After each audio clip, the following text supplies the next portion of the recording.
Boa noite, meus irmãos, a graça e a paz do nosso Senhor Jesus Cristo. É um prazer e um desafio estarmos aqui mais uma noite ministrando, a palavra de Deus, mesmo que à distância, sem poder ver, sem poder tocar, mas que nós possamos encarar esse momento como um momento reservado da parte do Senhor, para nos falar e trabalhar tantas coisas na nossa vida que precisam ser trabalhadas.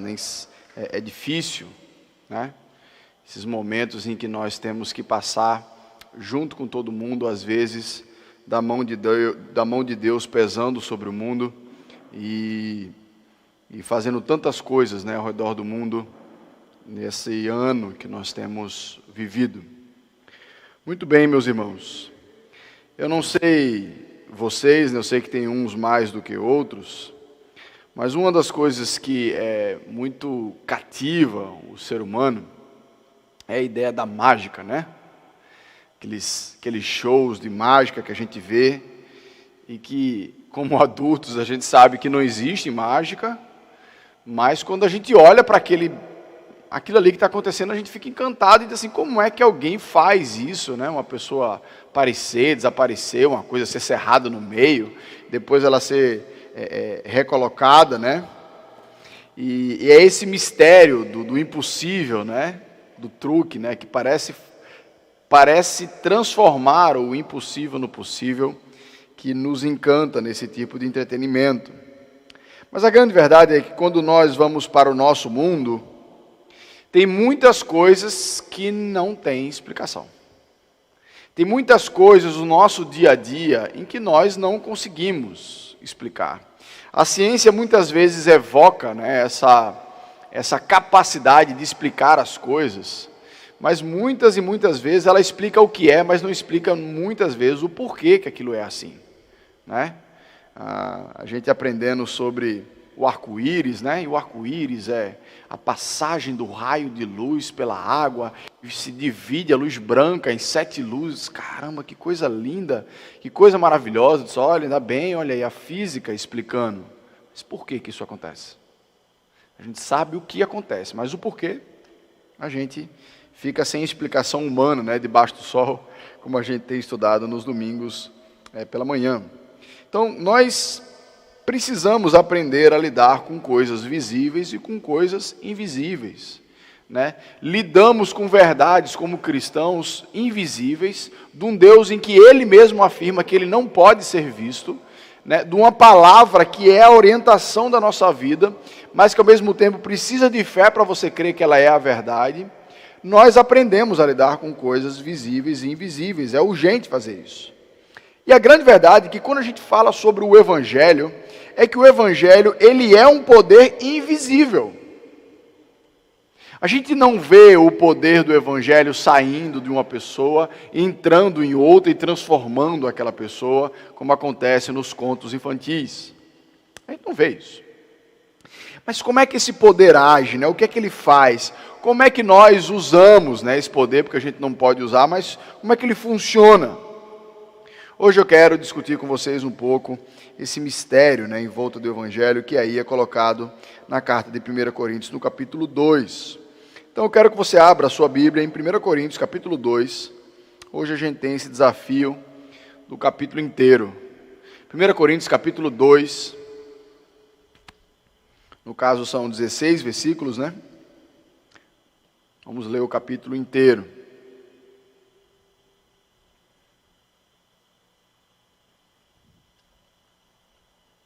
1 Coríntios capítulo 2 diz o seguinte: Irmãos, quando estive com vocês anunciando o mistério de Deus, não o fiz com ostentação de linguagem ou de sabedoria, porque decidi nada saber entre vocês a não ser Jesus Cristo e este crucificado. E foi em fraqueza, temor e grande tremor que eu estive entre vocês. A minha palavra, a minha pregação não consistiram em linguagem persuasiva de sabedoria, mas em demonstração do Espírito e de poder, para que a fé que vocês têm não se apoiasse em sabedoria humana, mas no poder de Deus. No entanto, Transmitimos sabedoria entre os que são maduros, não porém a sabedoria deste mundo, nem a dos poderosos desta época que são reduzidos a nada. Pelo contrário, transmitimos a sabedoria de Deus em mistério, a sabedoria que estava oculta e que Deus predeterminou desde a eternidade para a nossa glória. Nenhum dos poderosos desse mundo conheceu essa sabedoria, porque se a tivessem conhecido, jamais teriam crucificado o Senhor da glória. Mas como está escrito, nem olhos viram, nem ouvidos ouviram, nem jamais penetrou no coração humano que Deus tem preparado para aqueles que o amam. Deus, porém, revelou isso a nós por meio do Espírito, porque o Espírito sonda todas as coisas, até mesmo as profundezas de Deus. Pois quem conhece as coisas do ser humano, a não ser o próprio Espírito humano que nele está? Assim, ninguém conhece as coisas de Deus, a não ser o Espírito de Deus. E nós não temos recebido o Espírito do mundo, e sim o Espírito que vem de Deus, para que conheçamos o que por Deus foi dado gratuitamente. Disto também falamos, não em palavras ensinadas por sabedoria humana, mas ensinadas pelo Espírito, conferindo coisas espirituais com espirituais. Ora, a pessoa natural não aceita as coisas do Espírito de Deus, porque eles são loucura. Ela não pode entendê-las, porque elas se discernem espiritualmente. Porém, a pessoa espiritual julga todas as coisas, mas não é julgada por ninguém. Pois quem conheceu a mente do Senhor, para o que o possa instruir? Nós, porém, temos a mente de Cristo. Vamos orar, meus irmãos. Senhor Deus, eterno Pai, te agradecemos pela oportunidade que o Senhor nos dá de estarmos separados, mas juntos, Senhor Deus, em adoração como o teu povo, no Brasil e no mundo, Senhor. Senhor Deus, eterno Pai, que o Senhor fale conosco aqui de verdade nessa noite. Fale comigo, Senhor Deus, nessa noite. O Senhor nos deu o privilégio, Pai, de ouvir a voz do teu Santo Espírito mais uma vez, de sermos edificados, exortados e consolados pela tua santa palavra. Me usa, Pai, como teu servo, mediante a tua misericórdia. É assim que nós choramos, em nome do teu Filho amado Jesus. Amém. Meus irmãos, eu tenho consciência que é um texto muito grande, né, para a gente expor numa noite, em uma pregação. Paulo, quando chegou em Corinto, ele estava no meio de uma viagem missionária, mas ele chegou só em Corinto. Depois foi que ele foi conhecendo, né, ele conheceu Priscila e Áquila, seus companheiros começaram a chegar depois. Eu não sei se você está lembrado, mas a igreja de Corinto é uma igreja que é uma rota comercial, era uma rota comercial marítima, super importante na época. Então, era uma cidade muito rica, era uma cidade que tinha culto à figura masculina, tinha culto à imoralidade, à prostituição, à sabedoria, ao conhecimento, tinha judeu, tinha romano, tinha de tudo na cidade, né? Como se fosse uma metrópole de hoje em dia, e uma cidade muito rica. Então, Paulo, quando chega nesse lugar, é como se ele fosse tomado humanamente falando, né, por medo. Mas como é que eu vou fazer para trazer o evangelho para cá? No meio dessa confusão, dessa pluralidade que essa cidade tem. E Paulo sabia que, como uma boa cidade grega, como é o caso de Corinto, eles valorizavam a retórica, né, o discurso, os argumentos filosóficos, né? E dentro da perspectiva filosófica, retórica, os gregos eles não estavam muitas vezes preocupados com a verdade em si, em descobrir a verdade, né? Eles se encantavam com os debates, né, as discussões, e as pessoas louvavam aquelas pessoas que ganhavam discussões, que deixavam seus oponentes sem respostas, né, que tinham argumentos elaborados que todo mundo ficava de boca aberta. Ele sabia que essa era a realidade ali da cidade. Então as pessoas valorizavam, né, o orador persuasivo. Paulo sabia disso, mas ele disse assim: eu não vou me utilizar de nada disso para a pregação do Evangelho. Os homens daquela época, os sábios daquela época, eles queriam ser louvados pela sua eloquência, mas Paulo chega fraco, ele fala aqui, né? Versículo 3, e foi em fraqueza, temor e grande tremor que eu estive entre vocês. Então, imagine que Paulo chega nessa cidade fraco, pregando um Cristo crucificado. Hoje, após ouvir muito da pregação do Evangelho, a cruz até virou algo nobre, vamos dizer assim, né? A gente tem uma cruz aqui atrás, e parece que virou algo nobre, mas era um instrumento de tortura, de matança, de maldição terrível, né?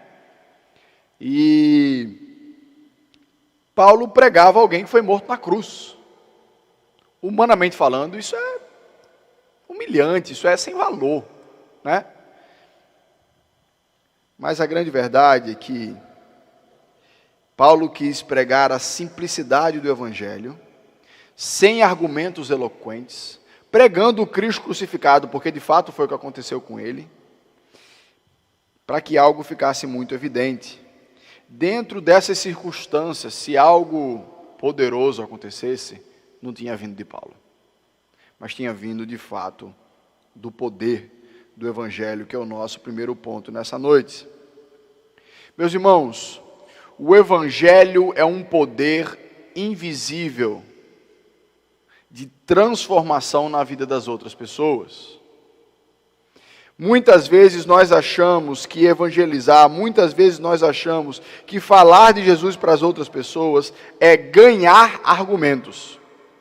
Eu lembro uma vez que eu estava fazendo um curso de teatro, há muito tempo isso, e tinha uma moça que fazia junto comigo, e a gente saiu do curso e ficou na parada, né, esperando o ônibus para irmos para casa.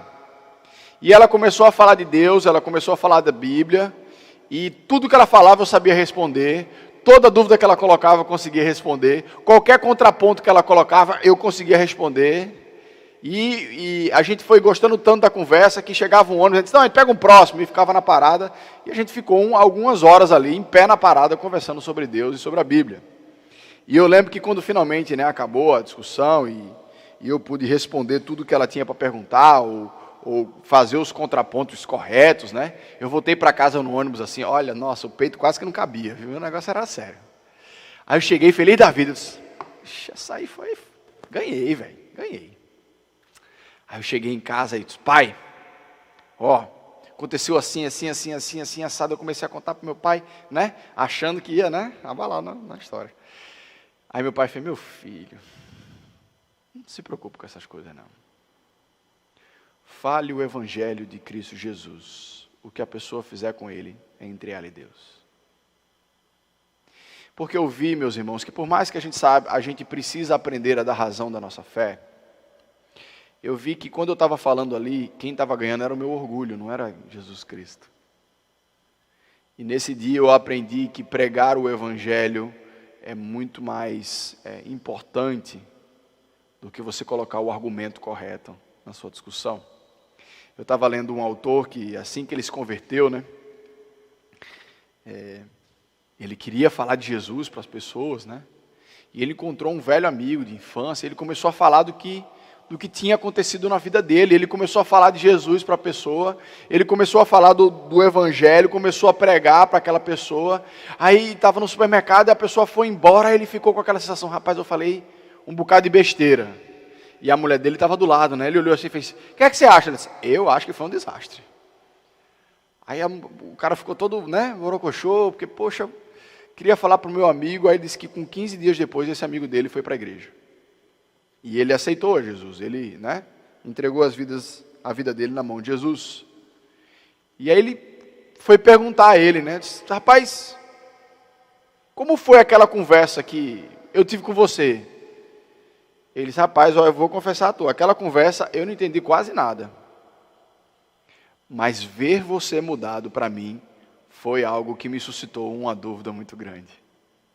Então, o poder do Evangelho é algo invisível, em que não vai ser atrelado ao uso correto das palavras, porque o poder do Evangelho não é um encantamento. Como alguns, né, a gente vê em Atos lá, Simão querendo comprar o poder, né, dos apóstolos de conceder o Espírito Santo. Não funciona assim. Meus irmãos, nós devemos sim nos preparar ao máximo para compartilhar a palavra, mas nós não devemos colocar a nossa confiança na nossa preparação. Nós devemos colocar a nossa confiança no poder da mensagem de Cristo Jesus, que não é só uma ideia, é uma realidade espiritual verdadeira e que um dia vai ser palpável. O maior argumento, meus irmãos, do Evangelho é o poder transformador de vidas. Eu lembro em momentos em que eu entrava em crise na minha fé, que você começa a se perguntar se Deus existe, se a Bíblia é de verdade, se vale a pena ser cristão e aquela coisa toda. Eu conseguia negar um bocado de coisa na minha mente, no meu coração, mas tinha uma coisa que eu não conseguia negar. Como é que você explica as pessoas sendo transformadas em alguém completamente diferente? Só porque ela disse que aceitou a Jesus, né, como popularmente a gente fala. Senão não tem como. Não tem como você pegar alguém que vivia de uma maneira e de repente, depois de Jesus, ela vive de uma maneira completamente diferente. Não é só uma filosofia, não é só uma ideia que está sendo colocada, é um poder transformador de Deus.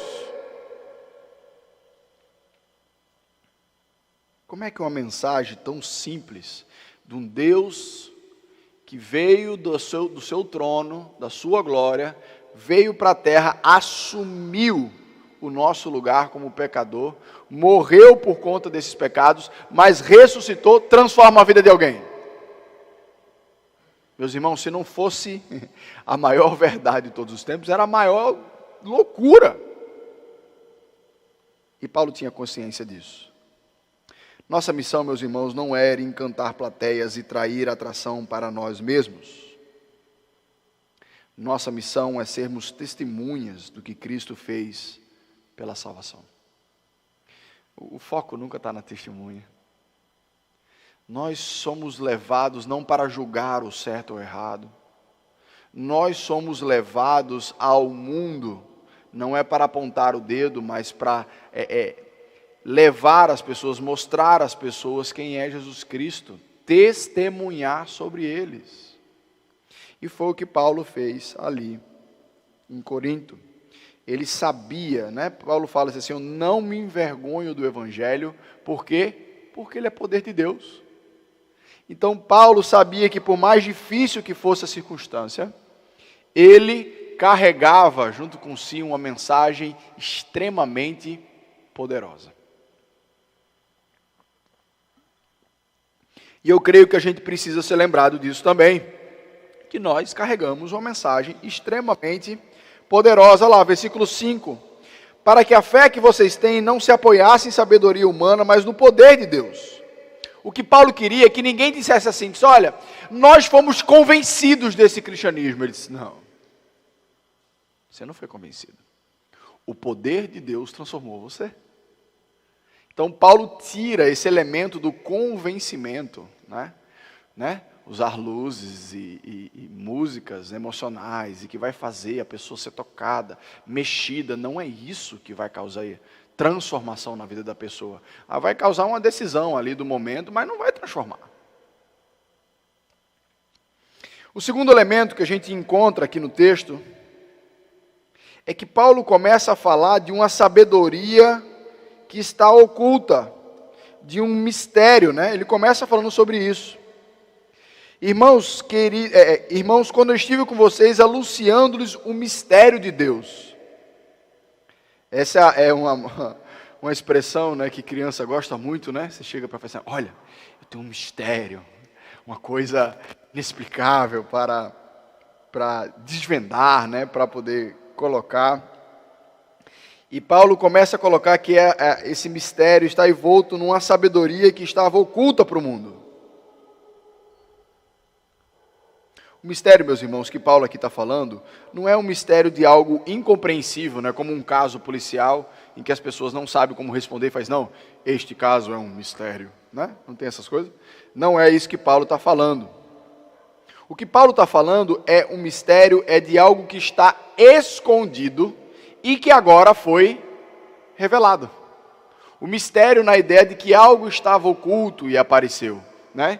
Eu gosto disso pela uma dinâmica, né, que abalou, nem lembro mais qual foi o ano desse negócio, mas a grande maioria do pessoal conhece David Copperfield, né, que é um mágico muito famoso, que fez aparecer carros e voava e aquela coisa toda.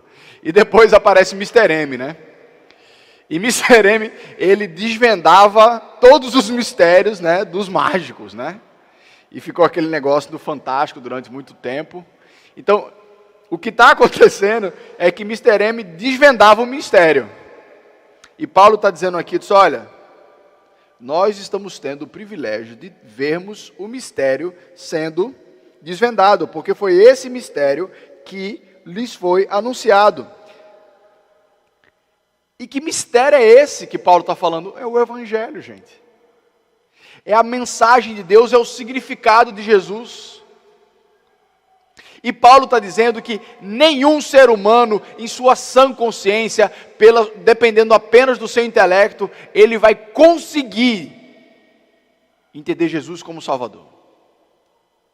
Não é uma questão de argumento lógico. As pessoas estão cegas para entender o significado espiritual verdadeiro de Jesus.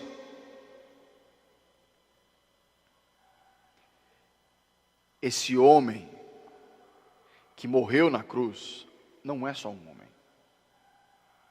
Ele é a nossa passagem para a família de Deus. Ele é a nossa reconciliação com o nosso Criador. Ele é o nosso propósito de vida, Ele é o nosso perdão, Ele é o nosso objetivo, Ele é tudo na nossa vida. Mas isso está oculto aos olhos dos sábios desse mundo. Porque a grande verdade, gente, é que Jesus Cristo está sendo prometido no Antigo Testamento desde Gênesis. Se você pegar Isaías, parece que você está lendo um evangelho. Você começa a ler Isaías, aí olha e fala, oxe, mas parece que Isaías está falando aqui de Jesus. Aí vai mais para frente de novo, vai mais para frente de novo. Jesus foi anunciado várias vezes no Antigo Testamento, mas ao mesmo tempo, ninguém sabia exatamente o que ia acontecer. Ainda era um mistério. É igual nos é hoje a segunda volta de Cristo.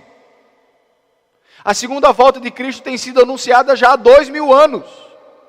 Mas como é que ela vai ser exatamente? É um mistério. Ainda está oculto. Mas quando nós falamos da vinda do Messias, não é mais um mistério. Esse texto que Paulo coloca aqui, nem olhos viram, nem ouvidos ouviram, nem jamais penetrou em coração humano que Deus tem preparado para aqueles que o amam, é um texto que está lá em Isaías, capítulo 64. A gente gosta muito desse texto, né? Principalmente para falar do céu, né? Mas o que o texto está falando aqui, o contexto do texto é que esse versículo 9 faz parte do mistério que está sendo revelado a nós. Claro que ele possui eu creio que ele possui uma aplicação agora e também uma aplicação na eternidade, que de fato a gente não tem ideia do quanto Deus tem preparado para aqueles que o amam. Afinal, Jesus disse, né, a casa do meu pai tem muitas moradas, né? E Ele está preparando uma para cada um de vocês. Então, Jesus na história é uma revelação importantíssima do plano de Deus, de como Deus predeterminou antes da criação do mundo que a salvação do mundo poderia ser feita. Nós temos hoje o privilégio de conhecer algo que muitos anelaram conhecer, quiseram conhecer, mas não puderam, por conta do momento histórico em que eles viviam. Mas nós temos esse privilégio. Paulo teve esse privilégio e anunciava esse privilégio às pessoas. A grande verdade é que a chave para a gente conhecer o plano de Deus não é conhecer um assunto. Desvendar o mistério de Deus não é conhecer um assunto, mas é conhecer um amor através do seu Filho Jesus. É conhecer a parcela de Deus revelada em Jesus Cristo. A mais importante sabedoria que a gente pode atingir, sem conhecer Jesus, é ser considerado como louco diante de Deus. Se eu fizer 30 doutorados, falar 86 línguas e eu não conhecer Jesus, gastamos toda a nossa vida em algo perecível e temporário, acumulando tesouros que terminam na morte. O único tesouro que antes era um mistério e agora é revelado é Jesus Cristo, e Ele é eterno. Tudo aquilo que nós investimos em termos de fé, de conhecimento, vai para a eternidade. Jesus disse que a vida eterna é esta, que vocês conheçam a Deus e a Cristo a quem o Pai o enviou. Os grandes homens da época de Jesus não conseguiram enxergar o amor encarnado. E por isso o crucificaram. Eles não conseguiram, através da grande conhecimento, sabedoria, estudo e preparo que eles tinham, inclusive do Antigo Testamento, eles não conseguiram perceber que aquele homem vindo de Nazaré, filho de carpinteiro, era o Messias do mundo. Uma vez eu estava tomando um café lá em Noronha, vou ostentar agora, tá, gente? Eu estava tomando café na casa na pousada de uma membro da igreja, que ela era gerente da pousada, uma pousada bem chique que tem lá em Noronha. E a gente estava tomando um café e de repente a irmã parou assim e fez: pastor, tá vendo aquele casal ali? É um casal normal, o rapaz, né? De bermuda, aquela coisa e tal. Eu disse: sim, o que é que tem, né? Os caras comendo tapioca, pô. Isso aqui é o príncipe e a princesa da Dinamarca. Mas não fale com eles não, senão não pode deixar. Eles querem ficar aqui anônimos, né? Quem servir esses dois lá na ilha, quem serviu, provavelmente nem soube para quem eles estavam lidando. Se você soubesse que você estava com o primeiro-ministro de algum país, você ia maltratar ele, você ia ter um desentendimento com ele, ia brigar com ele? Não, você não ia. Por quê? Porque, meu irmão, o cara é o primeiro-ministro dos Estados Unidos, da Europa, não sei de onde, Portugal, da Alemanha, do Japão. Eles não conseguiram compreender pela própria sabedoria que Jesus Cristo era o Salvador. Jesus Cristo é o caminho para a salvação eterna. Essa é a verdade e é a única coisa que de fato nos é necessária. Temos um enorme privilégio, não só de anunciar o poder de Deus, como descobrir o mistério do Evangelho e contar com a terceira parte do texto, que é com a ação do Espírito Santo, que começa a partir do versículo 10. Que ele fala que Deus nos revelou esse plano por meio do Espírito. Porque o Espírito sonda todas as coisas até as profundezas de Deus. Se nós podemos chegar no conhecimento de Jesus Cristo como Messias, é devido a quem? Ao Espírito Santo de Deus. Jesus chega uma hora para os discípulos e diz assim: olha, quem dizem aí que eu sou? Ah, estão dizendo que o senhor é Elias. Estão dizendo que o senhor é João Batista. Né? Certo, muito bem. E vocês? Quem vocês dizem que eu sou? Aí Pedro, né? Tu és o Cristo, o Filho do Deus vivo. Tu és o Cristo significa tu és o prometido, o Filho de Deus. Aí Jesus responde assim, ele diz: muito bem, Pedro, você não teria dito isso se não tivesse sido lhe revelado através do Espírito.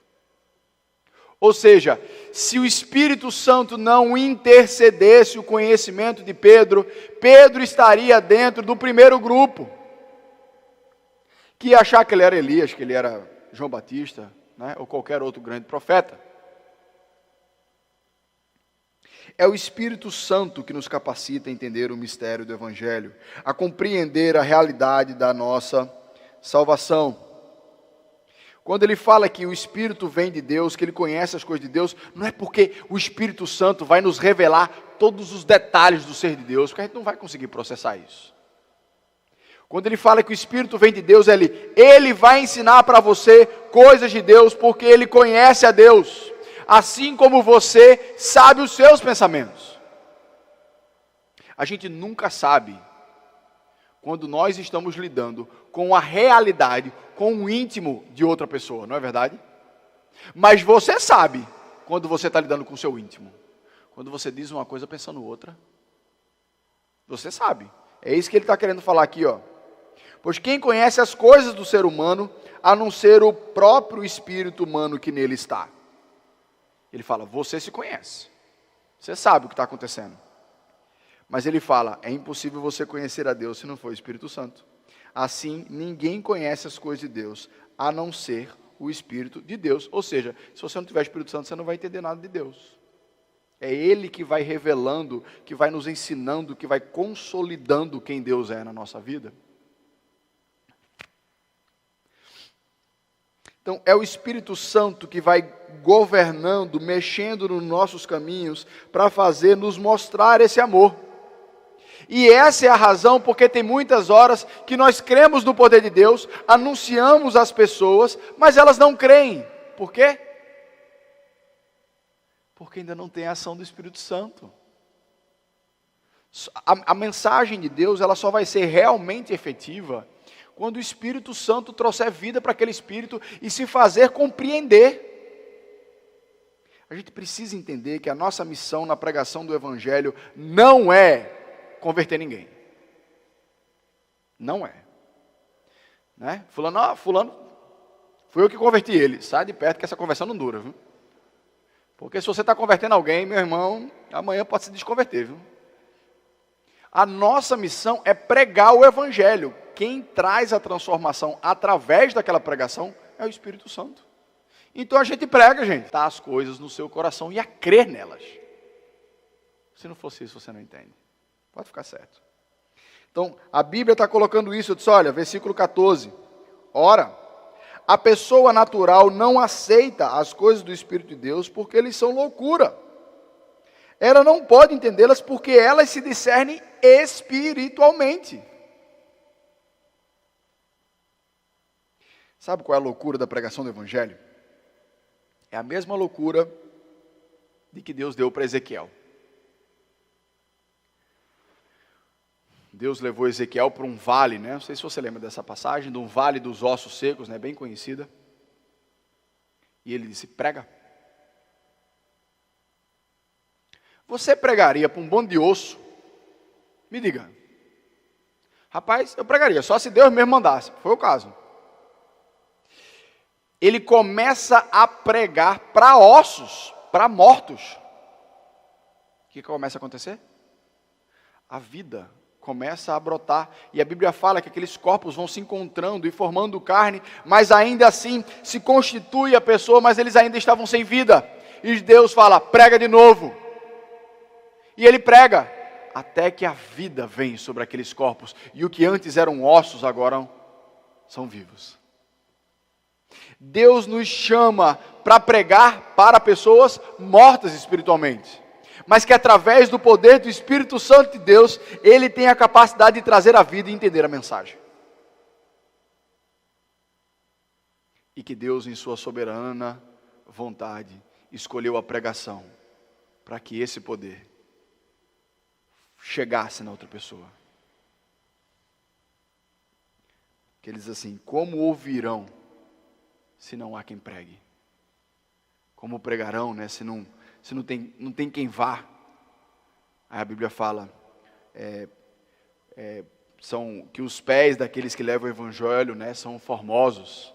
Até Davi Vanderlei, ele tem o carro dele, né, tem atrás assim, pés formosos, né, é o nome do carro dele, porque é alguém que está levando o Evangelho. O Espírito Santo, meus irmãos, é a garantia de que nós somos filhos de Deus e por isso temos a mente de Cristo. Temos o privilégio de compreender e entender o propósito de Jesus na nossa vida. Não significa, ter a mente de Cristo, gente, não significa que nós sabemos todas as coisas que Cristo sabe, porque Cristo é onisciente. mas significa que nós podemos aprender com o nosso Mestre e entender o que Ele nos ensinou, através do seu Santo Espírito. Será que você já conhece o Espírito Santo e tem ouvido a voz dEle? Será que o Espírito Santo tem de fato caminhado conosco diariamente? Por que será que Deus tem nos levado a ouvir a palavra dEle e ao testemunho dEle? Deus deseja, meus irmãos, através do teu Santo Espírito, nos usar na vida dos outros. E o mais maravilhoso é que muitas vezes, quando Deus nos usa, a gente nem sabe que está sendo usado. Só depois o Espírito Santo dá aquele sabor de você poder, algumas vezes você nem vai saber, mas Ele diz assim, olha, eu usei você. Nós nunca sabemos o que Deus vai fazer com as sementes que nós lançamos. Precisamos lançar. E Deus vai continuar o trabalho dele. Amém? Vamos orar, meus irmãos, mais uma vez. Senhor Deus, nosso Pai, te agradecemos imensamente, ó Pai, por estarmos aqui nessa noite. Mas, Senhor Deus, nos enche, ó Pai, de alegria, do teu poder, ó Pai, do teu Santo Espírito, para pregar a tua palavra, ó Pai. O mistério, ó Pai, nos foi revelado. O teu Santo Espírito nos auxilia, ó Pai.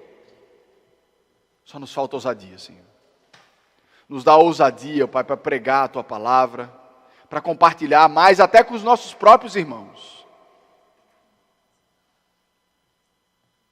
Que nós possamos, ó Pai, nos encantar cada vez mais com o maravilhoso evangelho que o Senhor nos deu para crer, divulgar, Senhor Deus, e viver. Te agradecemos, ó Pai, pelo privilégio que o Senhor nos dá de te cultuar aqui nessa noite livremente, apesar de não podermos estarmos juntos. Seja com essa pandemia, Senhor Deus, abrevia o tempo, nos traz de volta, Senhor Deus. Queremos demais, ó Pai, estar juntos como um povo só para Ti. É assim que nós te oramos, em nome do Teu Filho amado Jesus. Amém.